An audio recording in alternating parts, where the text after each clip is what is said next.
هديتي لستتي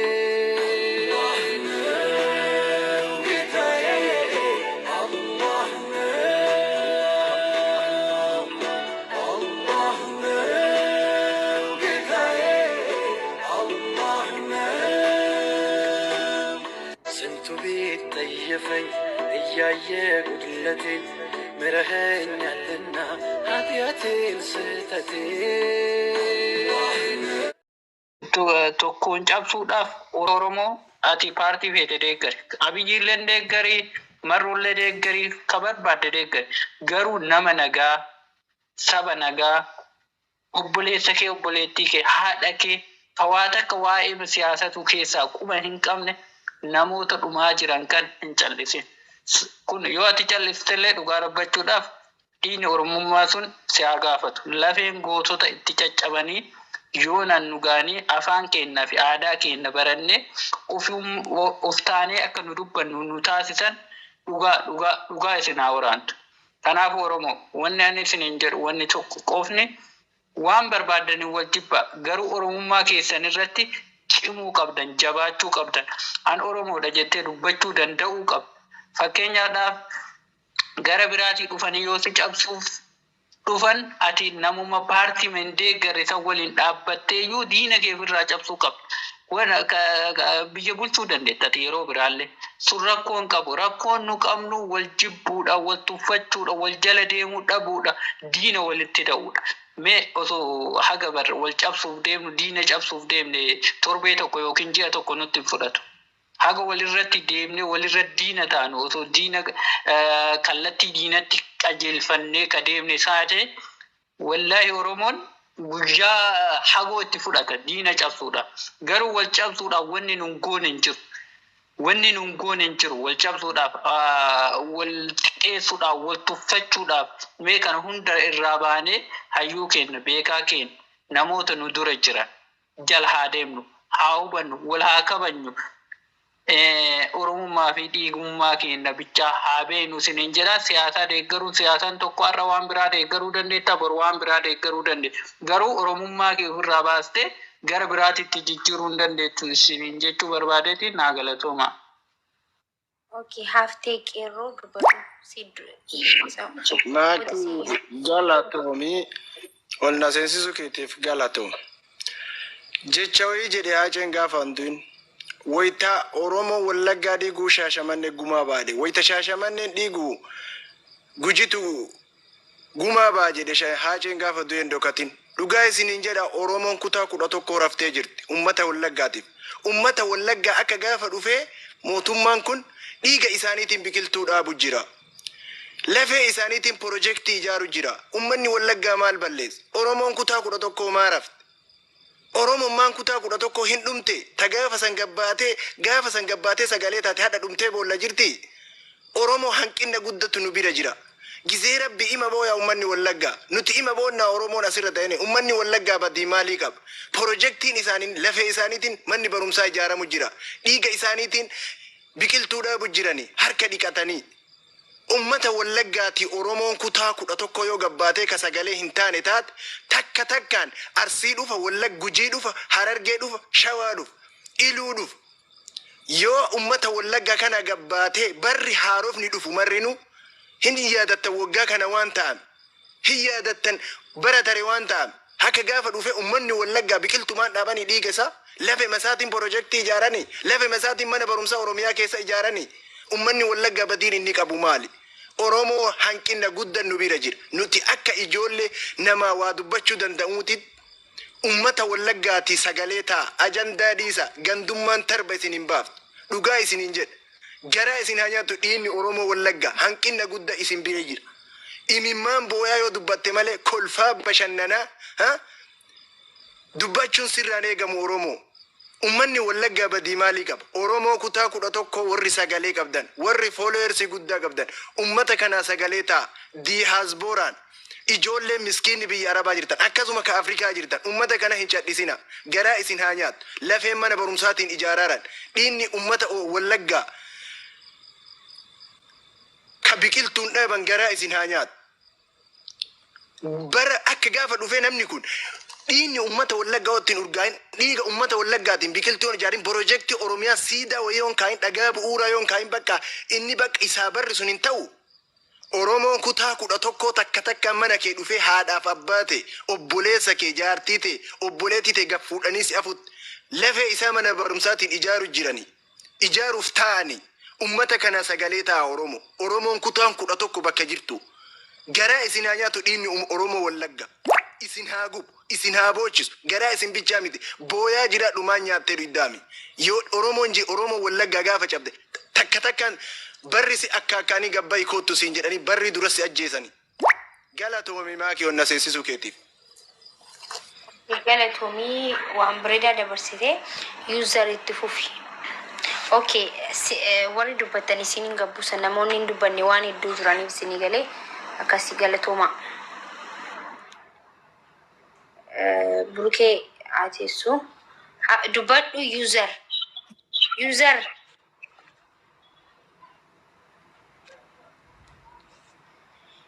User, hello.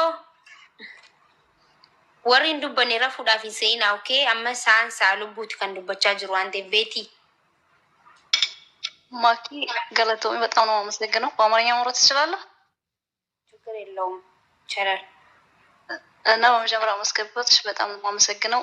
ዛሬ የተደረገው ነገር በጣም ነው ያሳዝነኝ። የኦሮሞ ደም ማለት የኔ ደም ነው። ገብቶሻል? ብዙን ጊዜ እኛ ምን ይፈጠራል? ኔትወርክሽ ነው?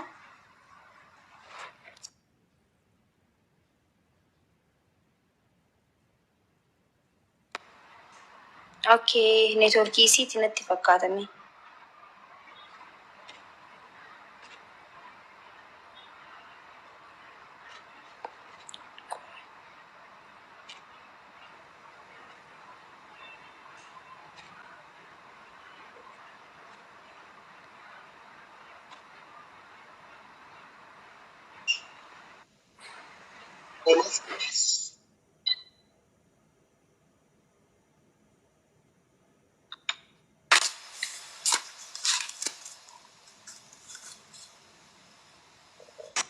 Yo, bagana gian dufte.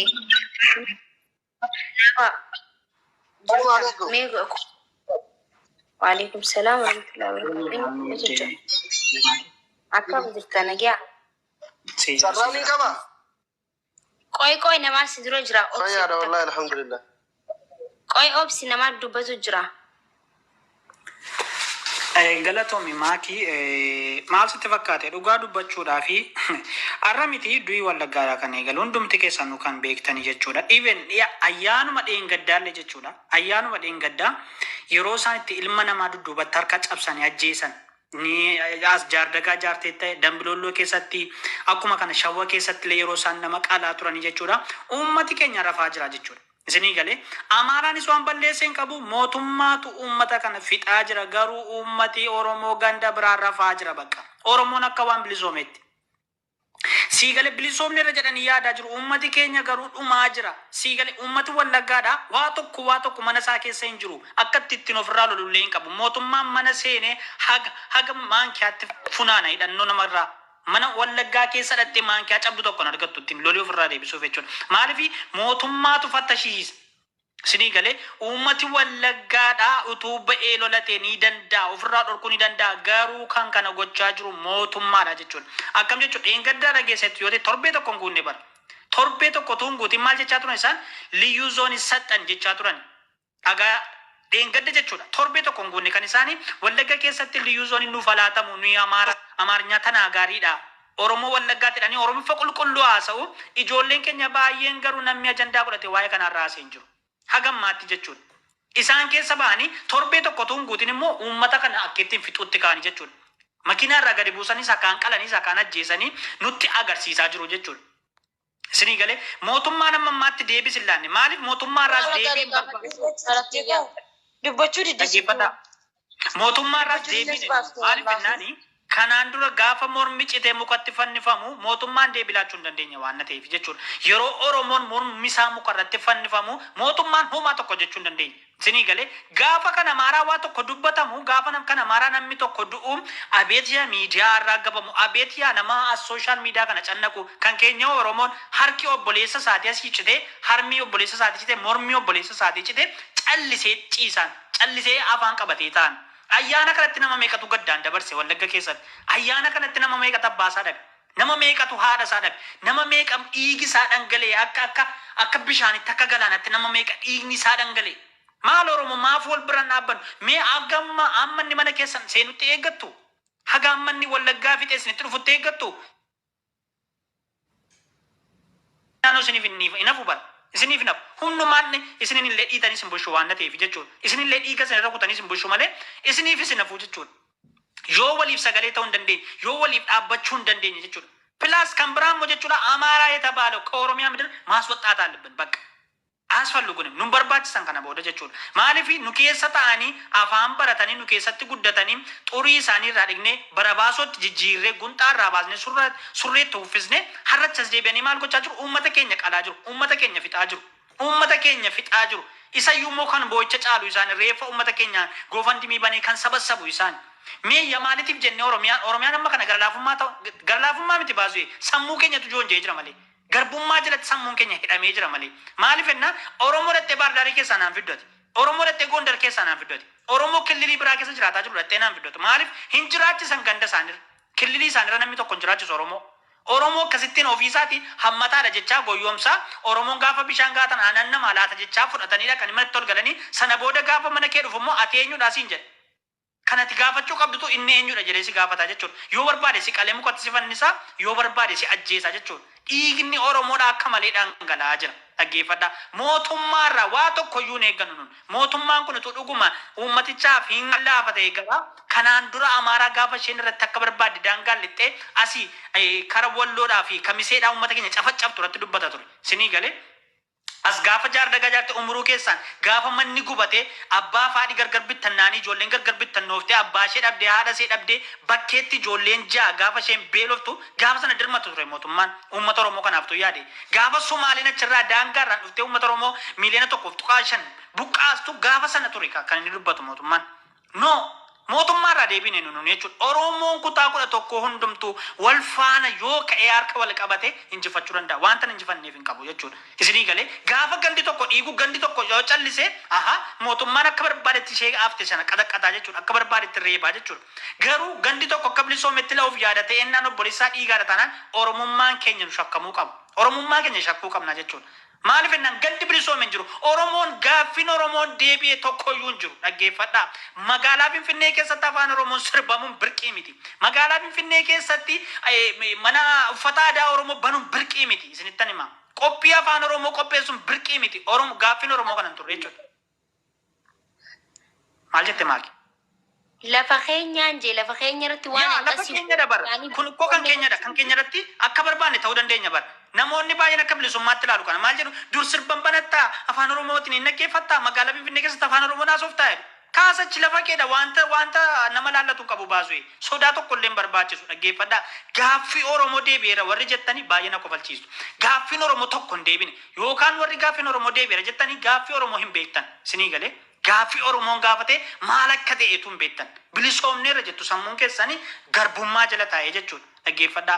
Kara nagaa karaa maalis jaallattus ta'u Oromoon ammayyuu garbummaa jala jira. Magaalaa Finfinnees ta'u kallattii kamirrayyuu waraanamaa jira, hacuucamaa jira. Even ani ke bilisoomneerra jedhamu keessatti illee Oromoon akka Amaaraan tuffatamaa jiru agarreera jechuudha. Maaf wal faana dhaabbannu Oromoo gaafa Wallaggaan dhiigu ati Arsiin maaf hin kaatu gaafa Arsiin dhiigu Wallaggaan maaf hin ka'u gaafa Jimmaan dhiigu maaf Walloon hin ka'u sinii galee waliif hin barbannu taanee wal biran dhaabbannu taanaan sagalee waliif hin taanu taanaanii adda adda caccabsanii nu bitu jechuudha qoba qobaatti cabsanii nu bitu jechuudha Sinii galee kun kan kee miti kun masni laallatu kun akkasidha wallaggaa yoo naqee nan du'a jimmaaf abaluutu wal fixaa sana jedhanii gandaan qoodanii si fixu jechuudha Oromoo. Dhaggeeffadha bara abbaa duulaadha abbaan duulaa jechuudha dhiira akka abbaa duulaa nu barbaachisa. Gaafa Beenishaangul Gumuzii achirraan Oromiyaatti kaatee dhaqeel kan tokkotti ishee fixee ganama suufi saaffatee gara hojii isaa dhaqe. Normaal akka nama nagaa dhaggeeffadhu. Oromiyaa tiksuu jechuun akkasidha nama akkasiti. Daangaan kee kabajamee ituu namni tokko sin tuqini irra jiraachuu jechuudha. Nuni ofirra jiraachisaa jirra bara. Nutu of keessa jiraachisaa jirra. Isaa waan balleessan hin qaban bara. Hinde dhufanii nu keessa jiraatanii nu keessatti guddatanii golaaf gorduba keenya ni beeku maaf nu ajjeesan jennee gaafachuu hin dandeenyu. Maaf nu qalan jennee gaafachuu hin dandeenyu. Sanyii namaaf akka isaan garaa laafne agarreera. Torbee lamaan darbe kana keessa viidiyoo bahe agarteetti yoo ta'e akkamitti akka isaan qawweedhaan ajjeesanii halla yaatti gad darbatan viidiyoo lama ofirraa qaba. Isuma dhugumaan isinitti hima. Poostii godhennaan illee waan ginatti laate Facebook irratti jechuudha. Even kan TikTok dhiisaati. Jarri haramuudha bineensa caaluudha. Diinni diina caalu Boris har'as immoo diinni Oromoo eenyudha beektuun nafxanyaadha. Hacaaluun nutti meedeeme jechuudha kan. Dhaggeeffadhaas nitti hima. Hacaaluun nutti meedeeme. Diinni Oromoo har'as Boris eenyudha nafxanyaadha bakka. Tasuma araaraman qabnu isaanii wajjin. Tasuma harka wal qabachuu hin dandeenyu. Warra gumaatin hun jechuudha. Harka keenyatti dhabnee morma keenyatti dhabnee harma keenyatti dhabnee jechuudha. Haadholii keenyatti dhiigi. Kanaaf warra gumaa kana maal gochuu qabdu of kabachiisanii keessa akka isheen jiraattu gochuu mataa gadi qabattee Oromoo kabajje mana Oromiyaa keessa jiraattu taanani Oromiyaa keessaa baatu yoo barbaadde paaspoortii baafattee viizaan waa gaafattu haa dhuftu Oromiyaa keessa dhuftee seeraan hojjettu kana ta'uu baannani jechuudha Oromiyaa